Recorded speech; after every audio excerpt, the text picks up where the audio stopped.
Hindi mo alam yung exclamatory? Yan, exclamatory yun, no? Now, when? The question. Why, when, where, and how? Magbibigla ka na lang bakit gumalang yung question sa buhay. Kaya napapasigaw ka. Amen? Malakpakan natin ang kamay. What we need to understand, bakit natin itinataas ang pangalan niya? And there are a lot of questions during your Bible study. Marami pong tanong during our seminar, especially sa LBT1, sa LBT2. Pag dumating po kayo dyan, dumalo kayo, ang dami pong tanong dyan.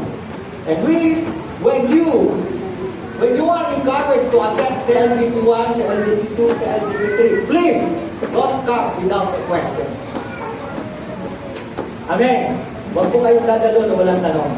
Kailangan dumalo kayo, tanongin nyo kung nalagayan ang buhay ng kapitbahay mo, buhay ng iyong mga nakikita sa labas, especially yung karanasan. Itanong mo po yan at tatanungin po ng Pastor Sherry. Ako nagturo ng CLDP last Saturday, and of course, next Saturday, combination po niya sila, Pastor Sherwin and Pastor Mark. Of course, nandiyan po ako to support the training. Kaya, tatalakayin po natin ngayon, bakit mahalaga na maintindihan natin ang pagpupuri ng bawat isa. So, itong pagpupuri natin ay isang daan kung paano natin itinataas ang Panginoon. What is the reason? What is the power na ating pong matatanggap sa pagkaunawa kung paano po natin itaas ang pangalan ng Panginoon? So, here we go. Ito po siya. Sabi po ng James chapter 4, 10. Chapter 4, verse 10. Humble yourself before the Lord and He will exalt you. Ang Diyos, pag tinaas pala natin siya, itataas ka rin ng Diyos. But there is, meron po siyang pangungusap, humble yourself before the Lord. Second, 1 Peter 5:6.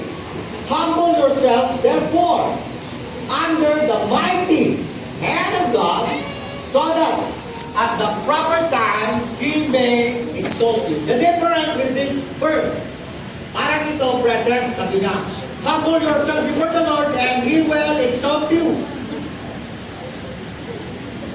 1 Peter 5:6, therefore, present and future tense.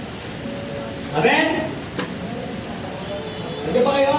Amen. So, sabi po niya, humble yourself, therefore, yung po mga may pride pa, tinuturuan mag-humble.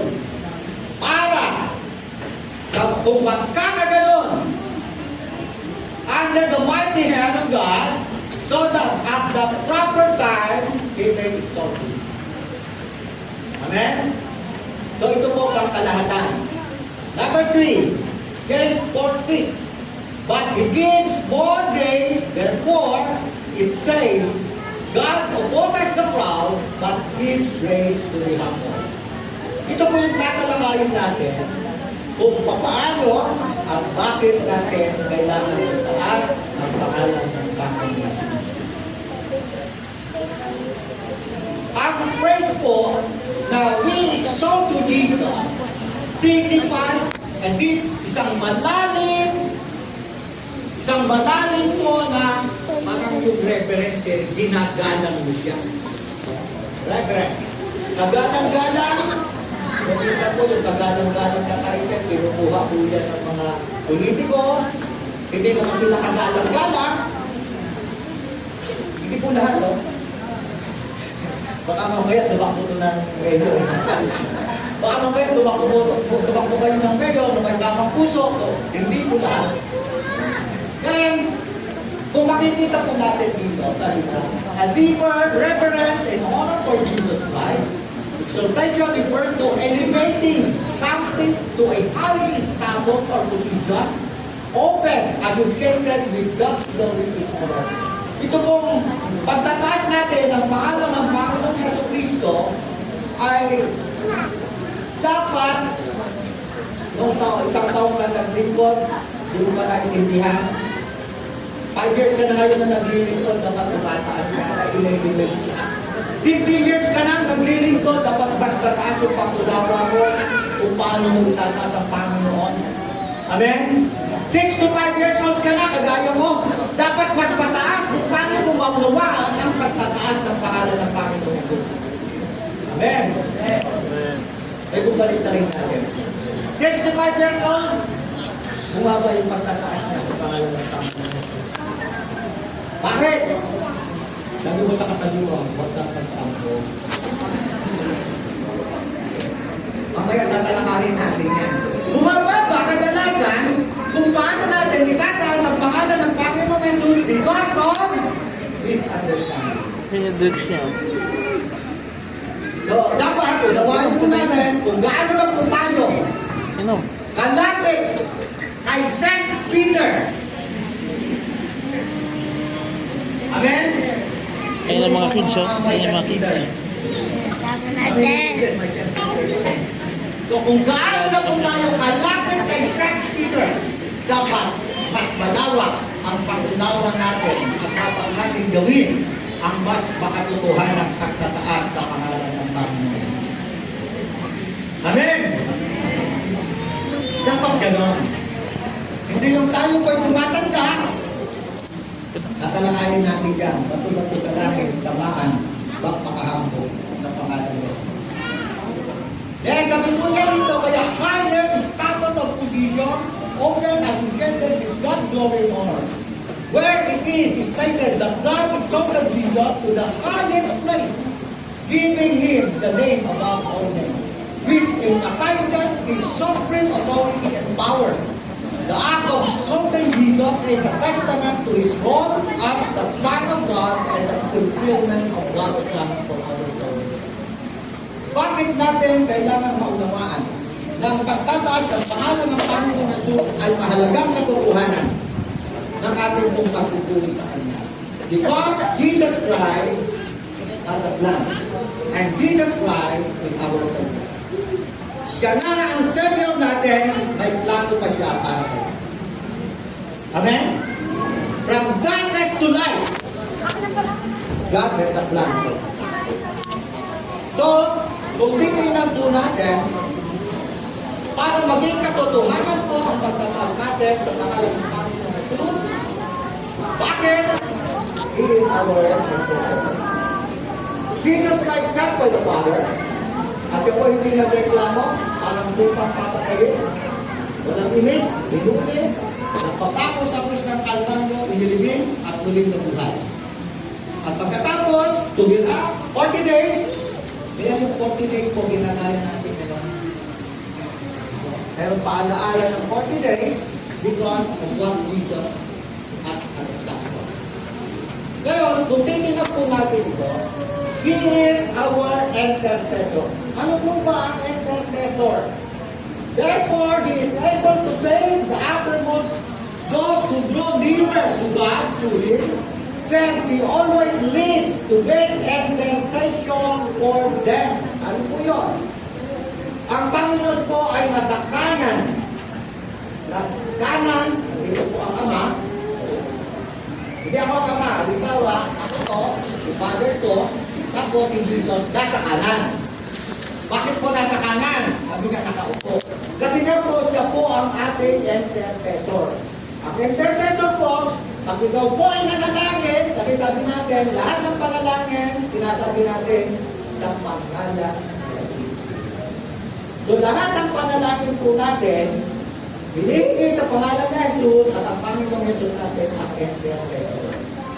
Sabi niya, ilan yung pressure ko, sabi niya, ay, alam mo yung tumatawag sa akin, ay matapak.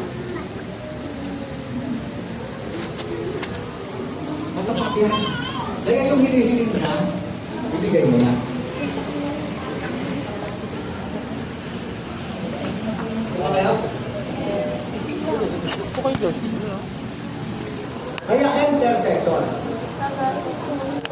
Ngayon, maraming mga bagay na hindi tayo kaintindihan. May nagtanong, ang job mo ba nagtanong? Sometimes we we define blessings through financial prosperity. Doon lang. At lahat po ng yumayaman na katulad po ako na marami naman kayo pakilalang yumaman na hindi mabubutawan. Lahat ng masama ay mabubutawan. Hindi pa wala. Dahil ang mabuti ay dapat mananalig sa mundo. Subalit, may mabuting kalooban na mabuti pang tao na nagpilit sa Diyos. Now, ang tinignan po natin ang plan ng Diyos. My little children, I am writing these things to you so that you may not sin. The Word of God was given to us para tayo po ay makaiwas sa pagkakasala. But if anyone does sin, we have an advocate with the Father, Jesus Christ. Ay, nahulog na. Kaya siya po yung tagapamagitan. Kapag ang tao tumanggap sa Panginoon sa Kristo at nagsisi, kaya sinabi niya Lucy, siya po ngayon ang nagsasabi niya. Tayo, ito tumanggap sa akin at nagsisi. Amen?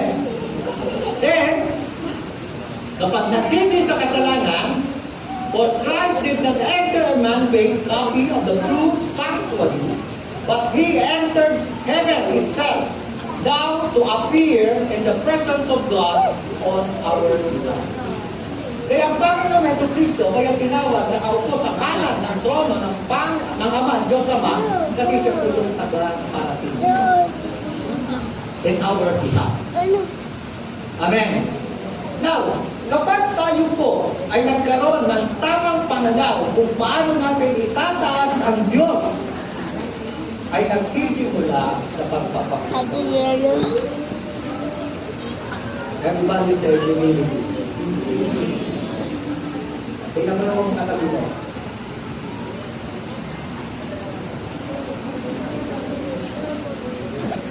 Do you understand humility? Huwag mo tayo magsisihan sa kasalanan sa bahay. Kung may kasalanan sa wala. If you are already listening and reading the Word of God and worshiping God together with us today, wala pong sisihan. Dapat lahat magbago. Sabi mo sa katabi mo, dapat lahat magbago. Hindi lang isa, dapat lahat ay magbago. Amen. Bakit? Na ang lahat ay dapat magbago. Kasi tayo po ay isang katawan na kumakanta at nagbibigay ng papuri sa Diyos. Amen. Sabi niya gano'n, bakit may repentance? Repentance is the way.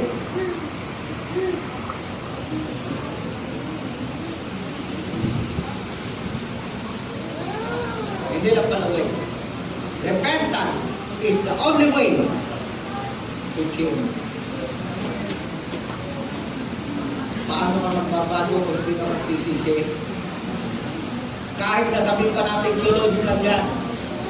The message of God, the first sermon of Jesus Christ. Repent ye, for the kingdom of God is at hand. So, pag tayo po ay naglingkod sa Panginoon, repentance is the way. If you want to change your life, repentance is the way to change. Amen? Kaya hindi mo po pwede, the sight of God, magkakasala, babalik, nakakang babalik. Ibig sabihin po nun, hindi ka nag-repent. Because repentance is the only way to change. Amen? Palakpakan po natin ang Panginoon. Kaya, kung meron ka hindi gusto, kakatulan mo yung ayaw mo, hindi mo pwede yun. Bakit? Nag-repent ka na eh. Lord, matawali ba ako kasi ako po isuplado. Pag nag-pray ka, Lord, forgive me, suplado ko, dami ko na muna saktan. Alisin mo po ang pagsusuplado ko sa pangalan ng God. Pagbalik mo sa bahay na ba't hindi ka nasuplada? Andiyan ba kayo? Do you understand? the meaning and the importance of exalting the name of God, Jesus Christ. And minsan po, kumakanta tayo ng kanta nito. Tulad na ng kanta natin. Ang Break the Bar. Ang katapos natin kantahin yun, sasakay ka ng kotse mo. Uuwi ka. Is that exaltation in the name of God? What do you do? Kadalasan po nawawala. Yung power, dapat pag in-exalt natin ang Panginoong Jesus, the power of God during in a moment that we sing together. Itinas natin ang ating mga kamay, umiyak tayo, lumundag tayo. At sabi natin, we exalt you Jesus. Dapat hanggang pag-uwi mo, kumakanta ka, we exalt you. Amen. And that is the power of exalting the name of Jesus. Pero kapag hindi po yung nagagawa, you are only sumasabay lang para kantahan ng Panginoon. But the power of movement, the truth. Nakinig kayong dalawa. John chapter Nakinig kayo. John chapter 6 verse 31. Seek ye the scripture, and the scripture will set you free. Gusto ba natin maging malaya? Amen? At masakit po, kapatid. Marami po ang nasasaktan kapag ang pinag-uusapan ay ang Word of God. At yun po, kapatid, mahalaga na paunawa sa atin. Bakit? Dapat tayong masaktan. Pag kumain kayo ng sili, ito po ang magsasabi ng hangin. Yung kumain. Amen? Hindi ba kayo? Pag kumain ka ng Word of God, masasaktan po tayo lahat. Even myself. But it is not to harm you. It is to correct you. Because, mamaya makikita natin, bakit kailangan tayo magpakorek sa Panginoon? Ito po siya. Sabi po niya, the power of exaltation. The Bible teaches that the true exaltation comes through humility and submission to God's will. At yung will po ng Panginoon ay nakikita natin sa itinuturan nating Word of God. Therefore, then, in fact, humble yourself before the Lord and He will exalt you. Gusto mo ba ikaw itaas ng Diyos? Amen? At tinaas ka ng Diyos, yung kahilingan mo kagalingan, yung kahilingan mo mabayaran ng utang mo, yung kahilingan mo makapitbahay mo, makaaway mo ay maging kaibigan mo, yung kaaway mong anak mo na hindi kayo magkaibigan, when you humble yourself before the Lord, God will exalt you. Amen. Gusto kang itaas ng Panginoon. So, this principle is a cornerstone, isang haligi of Christian living, encouraging believers to seek God's approval. Yung humility pala kapatid, ito yung daan na tayo ay bigyan ng approval ng God. Amen. Pag tayo humili, meron ba kayo request sa kanya? Meron ba kayo request sa boss mo? Pag inapruban, tuwang-tuwa kayo. Amen? Eh sa Christian life natin, yung humility pala, hinahanap ng Panginoon para apruban yung humility. Sino po rin pang may request? Kaya kayo magtaas na naman kasi nakalo may request. Amen? And then, the approval of your request is humility. Amen? Then what is humility? Ang humility, kapatid, I will define only in this explanation. Wala akong marami, walang sama. Ang humility, kapatid, is like you are bankrupt. Alam niyo po ba yung bankrupt? May negosyo ka na bankrupt. Business mo, trabaho yung pinagtratrabuho, the company you are working for, the bankrupt. So kapag bankrupt siya, wala kang pwedeng bankrupt. Amen? So, humility is like an attitude of bankrupt. Walang pwedeng pagdalakin. Kahit success ka na in life today, nakabili ka na ng kotse mo, nakapagpatayo ka na ng bahay, maganda pa rin ang takbo ng negosyo mo, still, you must have the spirit of humility. Still, your heart, your mind, serving the Lord is like a bankrupt. Wala kang pwedeng pagmalaki sa Panginoon. And that is the kind of humility that one will find today for me. Amen. Nandiyan ba kayo? Kaya, when we exalt Jesus Christ, humility is the key to approve the request. Kaya pag nakita po natin ito, napag-alaman po natin ito, sinasabi po natin, God is possible. Tapos kaawit tayo na, pwede ba ako sabayan sa awit niya? Nothing is impossible. Pagawin natin yung masaya, ano ba yun? Ano yung kaya mong mata? Ha? Ano yun? Ano yung kanta ng possible? Ayan. I can do all things. Okay, yan. Tingnan mo, yung kantang yan, totoo. If you could only understand the approval of God's possibility is the attitude of humility. Kaya sabi ng Bible, tinuturuan niya tayo na magpapakumbaba tayo at tayo itataas ng Panginoon. And humility is the approval rather than human recognition. The power of exaltation is deeply rooted in the character of God. Yan po yung papaliwanag ko. And God, pag tayo po ay nagtaas ng pangalan ng Panginoong Jesus, who is sovereign in God, it serves as a reminder of God's ability to reverse human expectation and societal norm. Exaltation is a divine act that reflects God's grace and favor. So yun po yung tatlo, abad yata yung ipapaliwanag ko. Now, pag tayo po ay nagtaas ng pangalan ng Panginoon, deeply rooted from the character of God. Ang Proverbs chapter 20:13 ang aking pagpupunod. He that covered his sin shall not prosper, but also confess and forsake them shall have mercy. Amen? Today, I have the idol. You do not know. And I am assured that everyone of us has the idol. Amen. So, pag sinabi natin in the book of 1 John na tayo'y walang kasalanan, sabi ko ng aklat ng 1 John, sinabi tayo. All have sinned and come short of the glory of God. And let us understand how Christians sin. There are two kinds of sin to define. Mission. Isa pong kasalanan ay ang sin of commission. The sin of commission, you know, the Ten Commandments, alam mo nang bawal, pero ginawa mo pa rin, sin of commission. And that is more unbelievable. Paano po nagkakasala ang mga believers ngayon? Eleven mo ka? Sabi po niya ay sin of commission.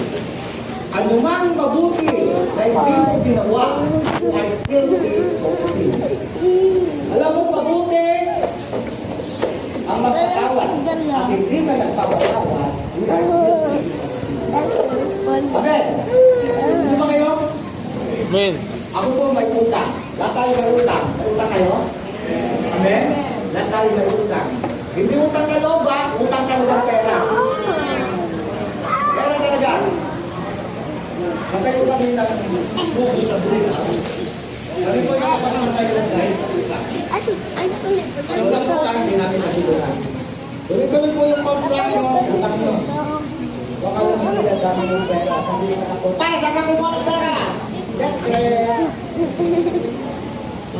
So, we are paying the utang sa hardware monthly. Kapag tumawag po, sinundaan yung may-ari ng hardware, hindi po ako nagsasabi ng tomorrow na. Sa isang buwan na kasi walang pera ko. Hardware is. Set po tayo ng Gika.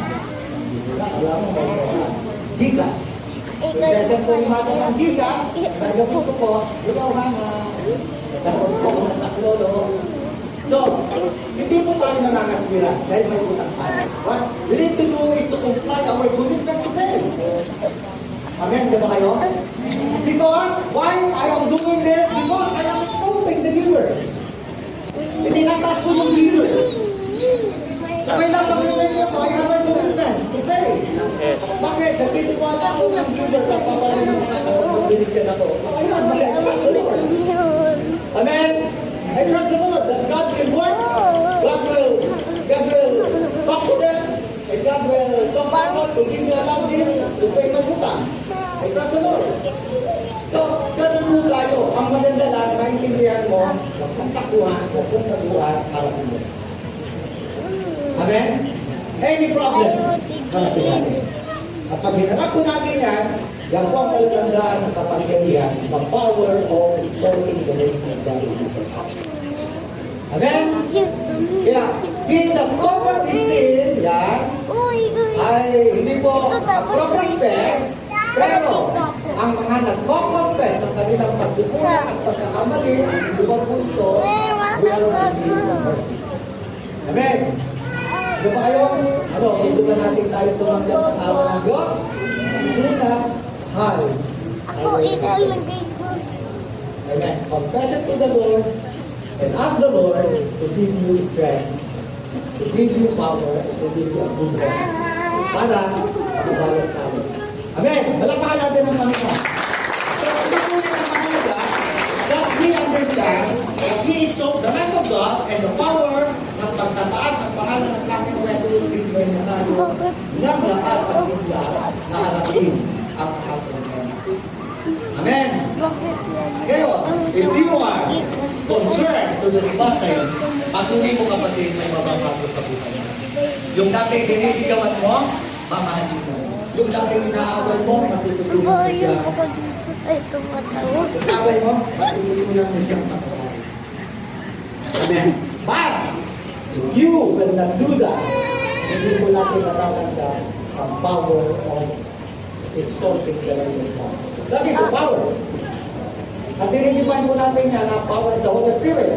The Holy Spirit is working when we are exalting the name of God. Amen.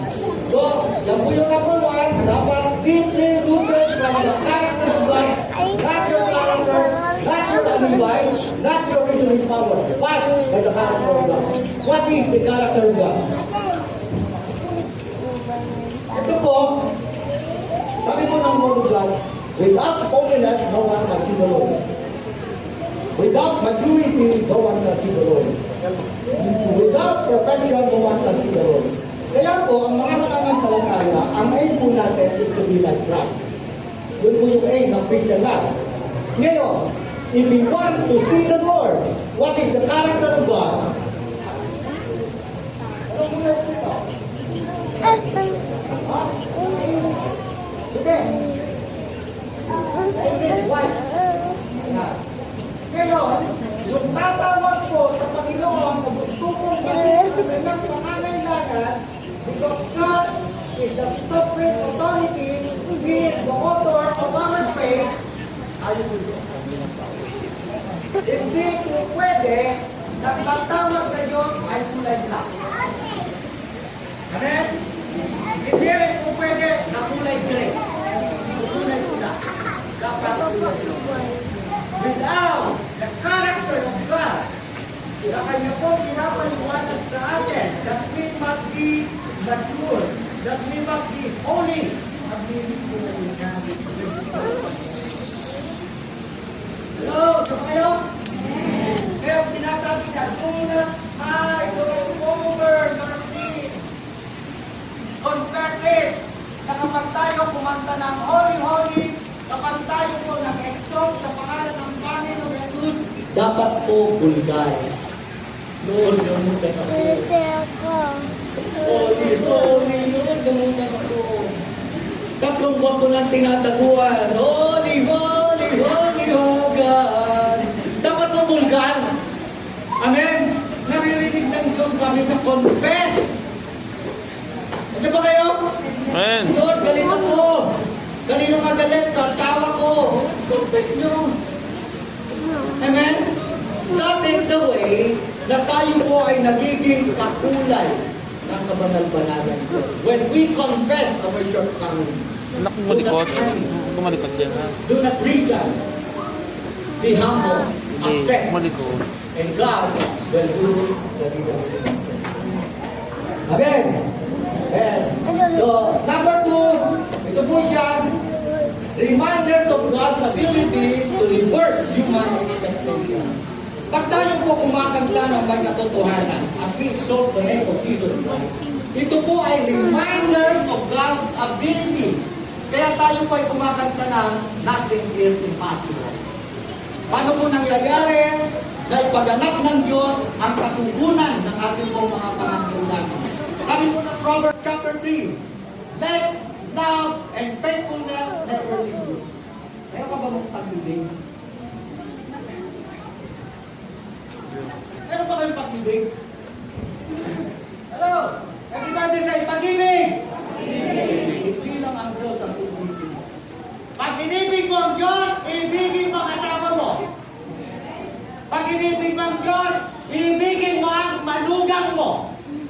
Palakpakan natin ang Panginoon. Amen? Pag inibig mo ang Diyos, ibigin mo ang ginang mo. Hello? If we love the Lord, we will love everybody. And not only at home. Amen? Diba ba kayo? Kapag tinataas natin ang pangalan ni Jesus, dapat ginagawa mo yan. Because that is the power of our worship when we exalt the name of God. Amen. Nalbitin mo yung katabi. Uy! Huwag ka mag-cellphone! Cellphone! Uy! Kilikili. Kilikili. And that's the power! May katotohanan at may kapangyarihan. Sabi po niya, oh, bind them around your neck. Write them on the table of your heart. Then you will win. Everybody say hallelujah. Hallelujah. Ay gusto niyo pang gawin yung favor of God. Amen. And you will win favor and a good name in the sight of God. Sabi niya, in the sight of God. Pag ginawa mo yan, pati sa tao meron ka. Mawili mo. Trust the Lord with all your heart, doing this verse 3 and verse 4, magtiwala ka sa Diyos ng buong puso, lean not on your own understanding. Verse yun eh. Hallelujah! Diba? Huwag mong kaya Verse ko yun eh. Yung verse 5, chapter 3, Ganito yun eh. trust in the Lord with all your heart. Yun yung ano kung una. Without understanding. Kahit palaging nagkakalat ang mga apo mo, tatabihin mo sa kanila, ako mag-iis kayo after that, magbigay tayo. Amen. Amen. The other word is, nagkalat na naman kayo! Uwi na! Remember, take note, bring at home. Okay, balik. Bring at home. God's delay is not God's denial. Ulitin ko lang yun. Bring at home. Let love, faithfulness, never leave you again. Trust yung payo ng Panginoon, ng pag-ibig ng karapatan, magtiwala ka. Dahil sabi niya, ikaw ay bibigyan ng favor ng God. In all your ways, submit to Him, and He will make your path Straight. maliwanag yan. Ulit. Hindi na limuliko ang blessing Ulit ng na God. ako. Amen? Straight yan. Then, after that, after that reminding for us, meron po tayong Galing. dapat malaman. Ganyan. Minsan ako po'y nagtulong, ito po'y tinulong ko God's- sa magulo. Parang ito, ganito, parang ito. Parang ito. The answer of God to your prayer, it will our own to God. Namot, namot, namot. Marami po kumunod. God's denial. Then, tatlo ang sagot ng prayer. Yes, wait, at no. God's Pero denial. sa matuwid at matapat at nakikinig. Anak kong malikot, kayo dalawa, kayo lang makulit yan. Yes, always yes. Ano po naging yes, Pastor? Basahin natin ang Ecclesiastes at Habakkuk, sabi po niya, God delay is not God's will. Wala. Hindi niya nade-delay ang God. Pero hindi niya dinideny yung yes niya. Bakit nade-delay? For the vision is yet for the appointed time. Ulit na. And it hurries toward the end. Tingnan mo po, ano po yung appointed time? Kapag ikaw, kapatid, marunong ng magpakumbaba. That is the appointed time. At kapag tayo sabi niya, nagpapakumbaba na, magmamadali, hurry. Nandito. Maganda ba kayo? Kaya mahalaga na kaibigan natin na naglilingkod sa Diyos, dapat ipanalangin. Lakasan mo. Bigyan mo Ganun ako ba? ng puso. Nakatulong po na Ginawa na eh. And then the Lord will do. Nadidila yung mga request natin. Kasi, may pride pa tayo. Sabi mo sa katabi mo, alisin mo na ang pride. Sa puno. Right. Dito. Amen? Ano ba yung dalawa kayo? Alam Kape. niyo ang may pride? Kape. Pag niya, ipipiliin niya rin yung gusto niya. Ano po yung text natin? Kinakalaban ng Diyos ang Ginawa na. nagmamahal. So kapag hindi natin sinuko ang Diyos, kinakalaban natin ang Diyos. And then, and one proof oath. Kaya sabi niya, walang oath sa God. Through it takes time, wait for it, because it will surely come. It will. Kailangan lang, kapatid, ay makita natin na tayo ay kailangan. And we cannot humble ourselves unless we will surrender to God. Amen. Hindi tayo pwede maging humble unless we surrender. The first thing that we need to do to understand the promise of God and to receive the promise of blessings in your life is, Tigil-tigil ka dyan. everybody say, surrender. Ang tayo surrender. Sa ating kaaway. Surrender tayo. Ganun. Amen? At pagkatapos po niya, nakikita po natin Anak, makukulong sa pagkapi niyo. Hindi mo rin ko. our life, the divine act of the divine that reflects grace and favor. Tingnan niyo po itong grace and favor act. And someone said, "Have the Lord a great delight." Natutuwa ang Panginoon sa mga word offering at sacrifice as in obeying the voice of the Lord. Behold, to obey is better than sacrifice, and to hearken than the path of God. Makikita po niya na kanya pong dinignan yung obedience. To obey is better than Ano ba? sacrifice. Likot. Pagkatapos na pong sinabi ito, all rebellion is as the sin of Ano sin, mo? and the stubbornness is as iniquity and idolatry. Pagkita.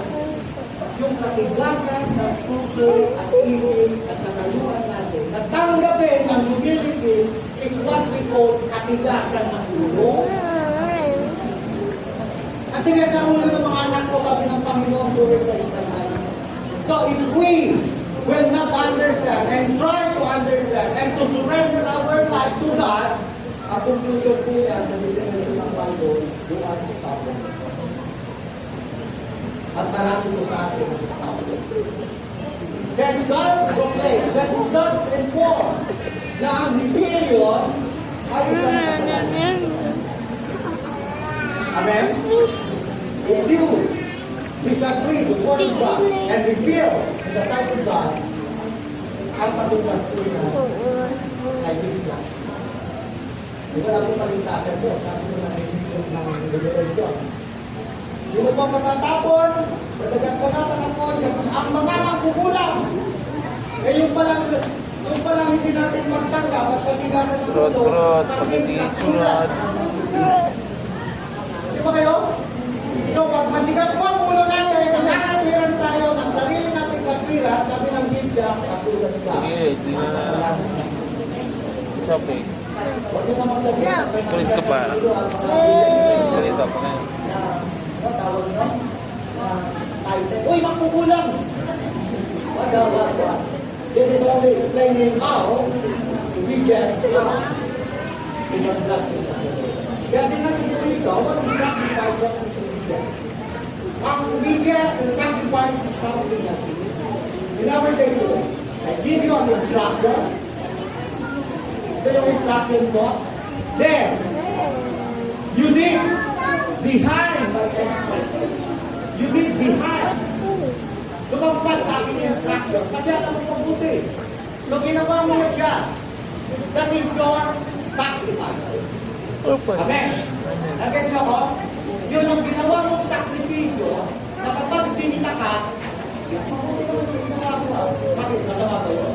Because you need something sacrifice beyond instruction. What you need to obey is, anong susundin natin? Instruction. Ano, yun yung sabihin niya. To obey instruction is better than sacrifice. At lahat po tayo magsasacrifice. Kung sabi mo ng somewhere, mas maganda ang sumusunod kaysa magsasacrifice. That is in our It's better to obey than to sacrifice. para po pagkakulo ng totoong pagtataas sa pangalan ng Panginoon. So, divine act of Panginoong Kristo sa atin is Ephesians 3:20. Now to Him who is able to do immeasurable, more than all we ask or imagine, according to His power that is at work within us. So yung power ng Panginoon, sabi ko na po yan, siya po yung intercessor.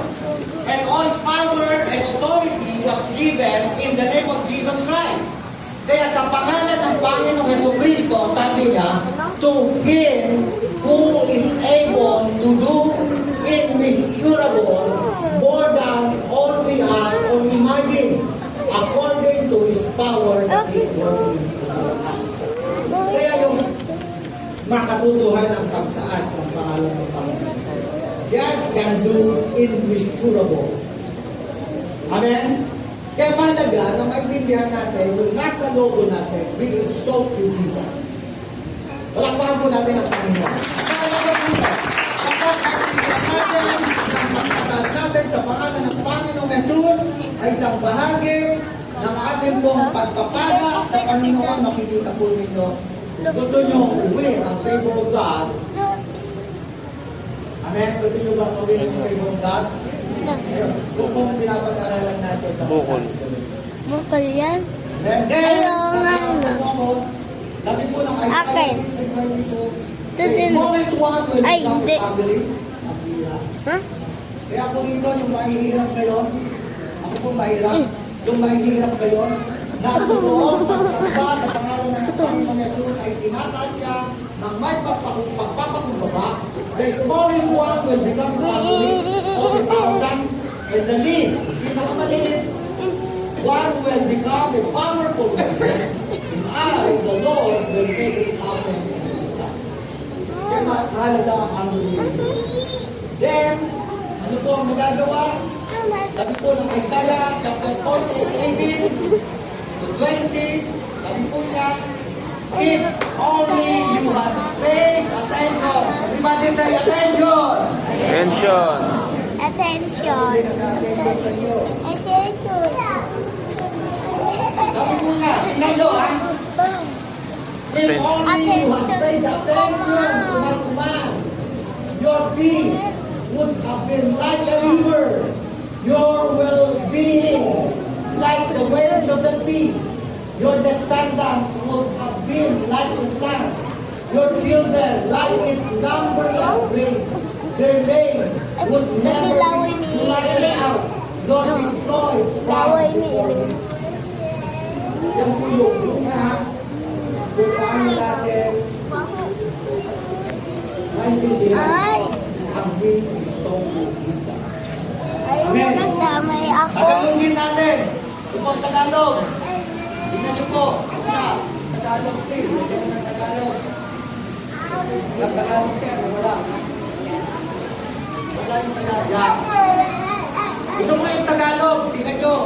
Kapag totoo yung exaltation natin sa Panginoon Jesus, walang hard na kasalanan,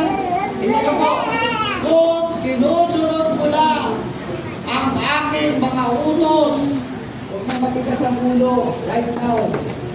Huwag nang matigas ang ulo, isuko na yan sa Panginoon.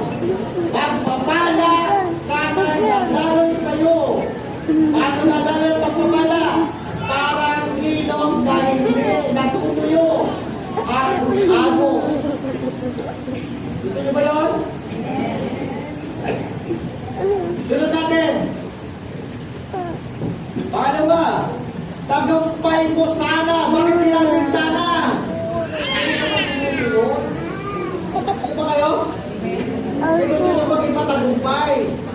Kaya sabi niya, tagumpay mo sana ay sunod-sunod. Paano yung sunod? Parang alon gumugulong sa dalampasigan. Gano'n ito nakapunta sa dalampasigan. Pag hindi pa kayo nakapunta, mamayang hapon pumunta kayo. Panuorin nyo ang dalampasigan. Pag pinanood ko yung dalampasigan, kayo bang patros kayo nakikita? Yung dalampasigan natin, sunod-sunod yun. Pangalawa, dumarating na naman yung putak mo. Yung tubig. That's the word of God promised. Kaya sabi niya, tumugulong sa dalampasigan. Ang inyong lahi, pangatlo, ay magiging sindami sana ng buhangin sa dagat. At apat, tinitiyak kong hindi sila. Amen? That's the blessing. Dapat pagsamba natin, totoo. Because there is power.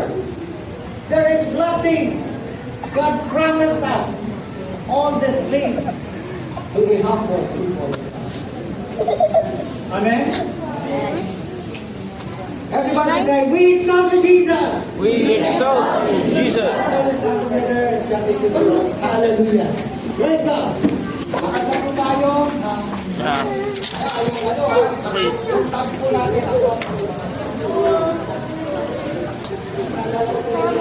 Please forgive me. Amen? Wala tayo natatago. Because there is a promise. At ang promise na ito ay para sa ating lahat. Hallelujah. Everybody say, I have the promise! Pagkinin natin ang pangako ng Diyos. Amen? So today, umaakyat po ako ng to learn from the Word of God. Because the Word of God is for us. Para tayo magpapalala. Mahirap po magpakumbaba. Especially nandun tayo sa sitwasyon na parang kinakawawa. Akala natin, kinakawawa tayo. Akala natin hindi tayo kinakawawa. Lahat nandun. And all of that ay handa. So, kanyang kapatid. Kung konsepto natin na parang kinakawawa tayo, kung isip natin na parang hindi tayo mahal, hindi tayo sinusunod, sumulan yan. Kapagkat hanggang nandyan ang salipang yan, you cannot. You cannot. Right? Dapat ang pagtutuko natin doon.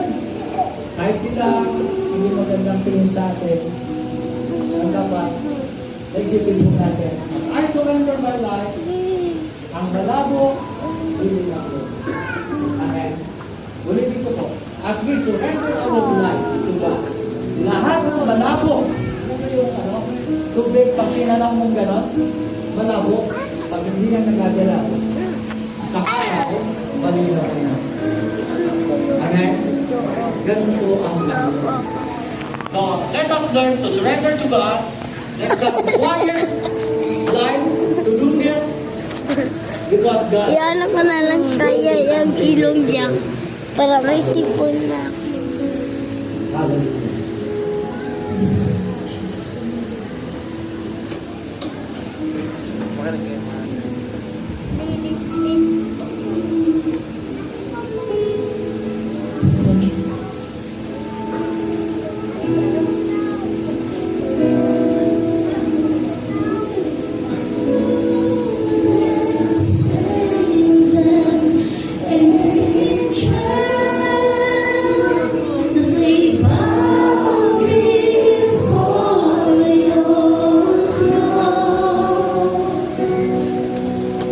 In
to receive the power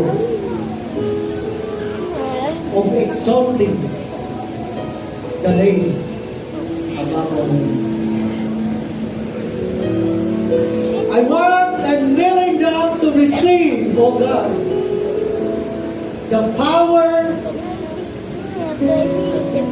as I exalt my Savior, as I exalt my intercessor in heaven above, oh God. Church, Jesus Christ is your intercessor. Hallelujah. When you believe in the name of Jesus, repent the hidden sin and have a way of jubilee. And the new beginning is start today. God has a promise. Kung sinusunod mo lang ang mga utos ko, diin sana'y pagpapalay, sunod-sunod. Parang bukaan ng tubig na hindi natutulog. Kung sinusunod mo lang ang mga utos ko, ang pagpapalay katulad ng dalampasigan, sunod-sunod ang alon patabiit sa buhay mo. At isang pangako na napakaganda, ang iyong mga anak ay hindi mapapahawa. Oh God! Hallelujah! Praise God! Hallelujah! Every day, we need a Savior. Every day, kasi tayo mga biyahe araw-araw. Tayo lumalabas ng ating tahanan araw-araw. Every day, we need Jesus Christ, our Savior. And He is our intercessor. Church today, we start a new beginning in worshiping the name of our Savior. We start a new beginning. How we exalt Jesus Christ with a humble heart that God's given you today. Everybody say, Lord, I receive the humble heart today in Jesus' name. Hallelujah. Hallelujah. Hallelujah. Praise God. Hallelujah. Oh God, thank you. Thank you for the humble heart. That this humble heart will receive a lot of blessing. This humble heart of your people that you have given to everyone, oh God, will receive the favor from the highest, from heaven above, from our intercessor, speaking every name, oh God, of His people, speaking every request that is made known was already made known in heaven above, in the name of Jesus. Hallelujah. Amen, Lord. As you speak, people of God, a request made known today, believe Jesus Sakit tati. as your intercessor. Everybody say, my request My regret. was made known, and I will receive it. I will receive it. Nakasando, I will receive it. In the name of Jesus. Hallelujah. In the name of Jesus. Hallelujah. In the name of Jesus. Praise God. Hallelujah. Hallelujah.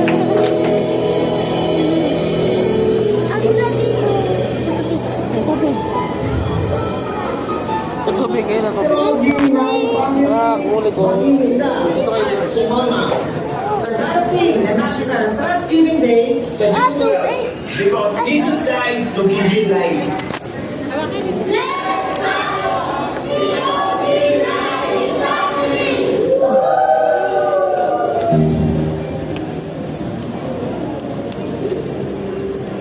June 7. National Thanksgiving Day.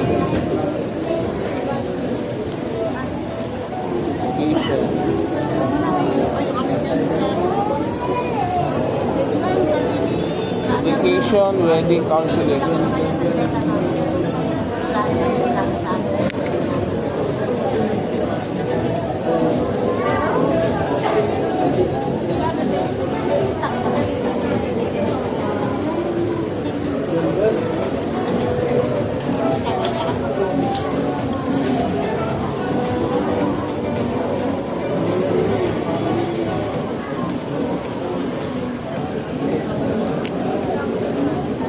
Kala ko may titutuhin kasi niya may tiyan. Training program.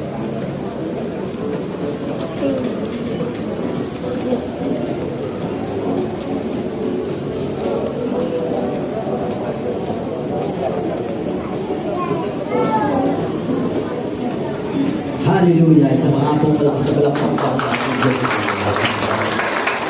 Iniimbitahan lang po namin lahat ng mga teams. Pakitas po lahat ng kamay ng mga teams. Alam po, teams, hindi feeling teams.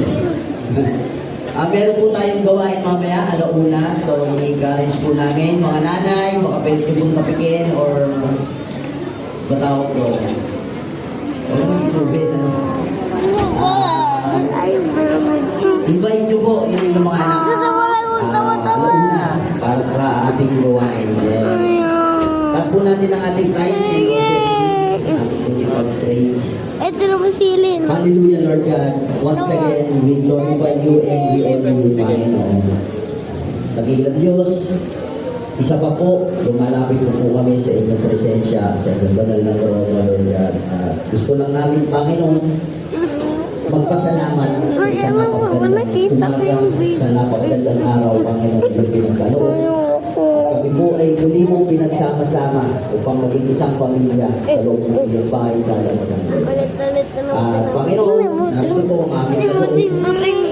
Simbolo, Lord God, ng aming pagpapalala sa iyo. Pagpalala po ito. Hindi natin, Panginoon, ang aming mga negosyo, ang aming mga trabaho. Ibuhos mo, Panginoon, ang pagpapala sa mga pagpapala ko na lang, Lord God. Kahit din, Panginoon, sa aming simbahan, at ang aming pangarap, Lord God, na building, ang aming bagong project, Lord God. Ito po ay sama-sama nilalapit sa iyo, Panginoon. At ito po ay aming niyayakap, Lord God, upang magkaroon po kami ng mas komportabling bahay dalanginan at magkaroon, Panginoon, ng maraming makaluluwa na makasamba sa iyo. Once again, Panginoon, hinihiling namin ang iyong pag-iingat sa bawat isa. Hayaan mo, Panginoon, ang iyong mga anghel na samahan kami sa aming pag-uwi. At kami, Panginoon, ay kabayan. Ito po, Panginoon, ang aming samo at dalangin sa aming Kita na po talaga. pasasalamat at pagdakila sa iyo, Lord God. Everybody say, Amen. God bless you, your family. See you next week.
pala nakita ko bipolar ka.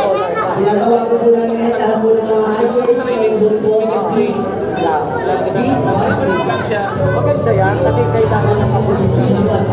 Word of God. Kaya nga lang, ano sa, kailangan mo pa naka-affiliates na PCEC. Ina-require mo sa kami para pa. please for and for team, dito daw po kayo. Mga dati ko sa kakasagyan. Ginagawa ko po ang team, your leader. Ngayon kasi, natulong ako sa Pasay, malayo pa Pasay. Sabi ng Baptist na, Ituloy ka sa natulong ako sa kanila, kaya malayo. Pag wala din yung mga Nakatira kayo. sa, ano natin, Kaya natin. Ang punta rito, gawin natin yung ministry mo. kailangan kasi yun na ako ay affiliate sa PCEC. Ang alam ko sa COG. BNP. Oy. Ano na talaga sa COG, Dash mo? Oh. Meron tayo doon, ano eh, kids droga. Kids. Kabataan nila sa Pag droga. ako'y nag-aaral ng kolehiyo, ako natin sa COG. Pero, siyempre, talago naman ako sa Panginoon. Nasa may mga nagkaroon ngayon, nagkaroon na rin sa sarili sa akin. Pero, tulad doon, stay sa ako. Bali, ano ko nga, may mga church na mga katulong ka na. Ang captain lang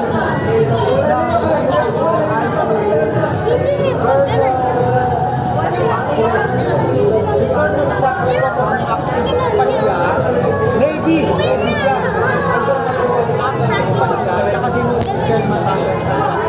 Kaya yung pinatulong sa akin, Southern Baptist, kaya lang, minsan lang ako nakapunta ko. Kaya nag-aaral ako, tapos na ako ng engineering yun. Pero kailangan sa CHED, nag-aaral din ako ng PCU na nag-aaral. Church management nag-aaral ko ngayon. Kailangan ng degree naman yun. Kailangan ko siya ng background na yun para champion sa Krami. Marami rin yung nagpusin sa akin galing sa Krami. sakit pa. Oo, kasi hindi mga papeles na yun. I-try ko, may contact. Kaya kung ano, pwede nyo, I-try ko na i-contact yung mga dati. kaya ako, ang kasalukuyan ko, gusto ko sarili akong bigay sa sarili. Nakikipag, ano, sa ibang church na PCEC. Ay, Kailangan ko kasi yun para years of training o years of experience. Kailangan kasi required PCEC. Kaya naman, yung mismo church na yun ang mag-endorse sa akin sa PCEC kasi hindi ako pwede kasi ang akin church ay hindi naman ano. Bago lang ako eh. Last year lang ako nagpa-register sa SEC. Hindi pa ako. try ko ano yan. Ano pangalan niyo, sir? Pwede niyo akong i-account kaya. Pero yung sa akin po kasi, ano, parang siya, PNP talaga. Kaya kilala ko nga si, ano, yung nagpapiano, si Carl. oh, nakita niya ako doon sa Naik Jail. Si Carl? Si Carl? Nagpaalam pa nga sa akin. Carl. Carl! Isa. Si Pastor na yan. Friend ko na yan eh, si... Alam niyo bro? Tawag mo ako. Si Sir. Ayan si... Ay Brad! Uy! Kumusta na? Ayun yun, nakikipagkilala ako sa mga to eh. Sila ano. Ito yung sa presinto na nung tumalab ako doon. Sino yung kasama ko ng dati? Nagpaalam kayo sa akin kung pwede na ano, naalala nyo. Oo. Pwede ba ano kaya pwede niya nang pinatay. Pero ngayon kasi wala na ako doon. Hindi naman pwede ba, paparam lang kayo sa jail doon. O yun yun. Ministry pa na lock up cell. Okay. Kasi ako mismo nangangaral doon eh. Sa mismong jail. Kaya walang problema sa akin talaga yung may nangangaral na Christian doon eh. Ngayon nakwento ko pastor din sa kanila. Sabi ko, ako ay may sarili ministry din. Pastor din ako sa sarili kong ministry. Kaya nga lang, sabi ko ba, mga magkasaan mga dito, hindi kailangan ko kasi mag-affiliate sa mga churches na mayroong connection sa PCEC. Kasi ang abala ko sa mag-apply sa Camp Crame, yung chaplaincy talaga. Eh, kakagusto ko nga. Parang meron siyang kakilala daw, sabi niya. Sige po, kung ano, papaano ko sa Facebook. Friend naman tayo, di ba? Oo, i-chat mo lang ako.